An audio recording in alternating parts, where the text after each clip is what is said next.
Good morning, students. In this third module, we introduce you to industrial design, a field that I think flies under the radar in mainstream culture. Almost everything in our human-built world has been shaped by industrial designers, yet most people know very little about this field. Not only do industrial designers develop mass-produced products, but they also design systems, services, and experiences. So for products, they might do consumer appliances, tools, business machines, furniture, medical equipment, etc. For systems, they might do banking systems, transportation systems. They might design the medical payroll system, etc. So this covers a lot of different areas in our world. Behind me here, I have a number of products that clearly had the hand of an industrial designer. We're looking at here, we've got two pieces, two different kinds of deodorant. One that's loaded up with a plastic packaging and one that is completely biodegradable. So one can see just by something as simple as this, the difference that a product designer can make in our life. We also have toilet paper, something that was invented and designed. And now, if you look at toilet paper, there are all sorts of little subtleties like these little grooves, etc., that product designers have a hand in. Obviously, the ubiquitous iPhone, some electronics, we can't live without these extensions of ourselves, right? And then we have some high design things like this beautiful vase designed by Alto. And so, oh yeah, and way back in the back, we've got a stamp that beckons to Matthew Bird's lecture this week on mass production and how one can reproduce with printing. So this is a hand-carved wooden block that allows me to make something in repetition. All right, so these days, industrial design has converged with scientific research, from biology and genetics to artificial intelligence and robotics, allowing the things from the realm of science fiction to take shape in real life. Practitioners also address problems of the other 90% of the world, trying to solve problems of poverty, hunger, energy, health, and other troubling issues of the disadvantaged world population by design. And they have come to realize responsibility for the planet's climate and limited resources through the handling of the environment, industry, and agriculture. To give you a closer look at industrial design, we've selected a broad array of materials for you this week. So let's start off with a little bit of a review of those.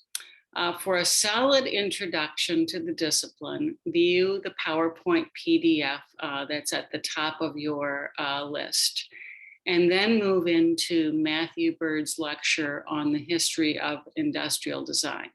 He's a wonderful faculty member from Rhode Island School of Design, and his entire history course is online. So if you are interested in industrial design, this is a phenomenal course for you to take for free. Subsequently, I'm asking you to browse through the Industrial Design Society of America's IDEA Awards from last year. The 2022 awards aren't out yet, so we're looking at the 2021 awards. And this will give you a sense of the latest in award-winning product design. We'd like you to watch two videos, one that's called Cradle to Cradle, which explains more sustainable methods of production, and another on how artificial intelligence is impacting the ways that we design our worlds. And then finally, we've got a podcast for you on how design is shaping our future.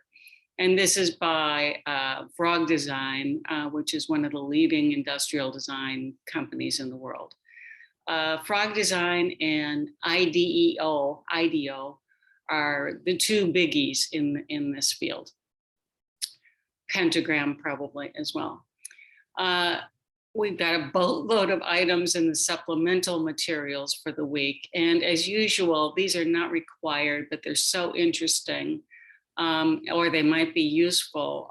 So you might want to take a look at a few of them. I always put something into the supplemental materials that might help you with your discussion question for the week. So that's a little bit of a hint. Okay, so in that file, here are the things that we've got. Times 100 Best Inventions of 2021. They're really, really interesting this year. An award-winning classic documentary film on product design called Objectified. This is something that I think should be in every designer's library because it is something that really gives you an excellent history of product design, and it goes through production processes as well. An article by yours truly on how the Tylenol murders forever changed packaging design, specifically over-the-counter medications packaging design. A TED Talk on human bias in AI, and we'll get into that a little bit later in the semester as well. A podcast on the rise of thinking machines. So again, we're looking at AI and what's to come.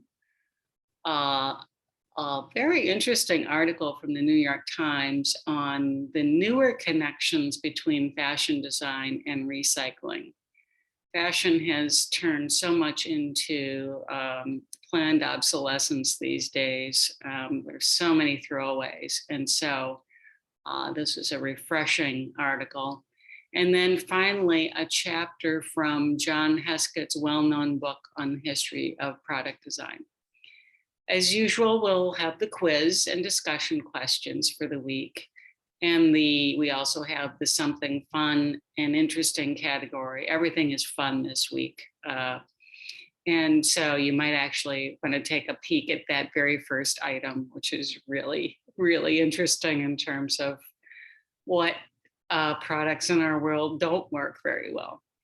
And then finally this week, we're also introducing you to Project One, which is our diversity and design annual competition. We do some sort of a competition in this class every year. And this year, the competition is going to be due on March 12th. So I urge you to find out all of the details about this project and the competition in the project folder on UB Learns. You will be discussing the project also in your discussion groups during the next few weeks. Okay, have a good week, everyone. And since this week is Valentine's week, a big virtual hug to all of you. Take care. Bye-bye.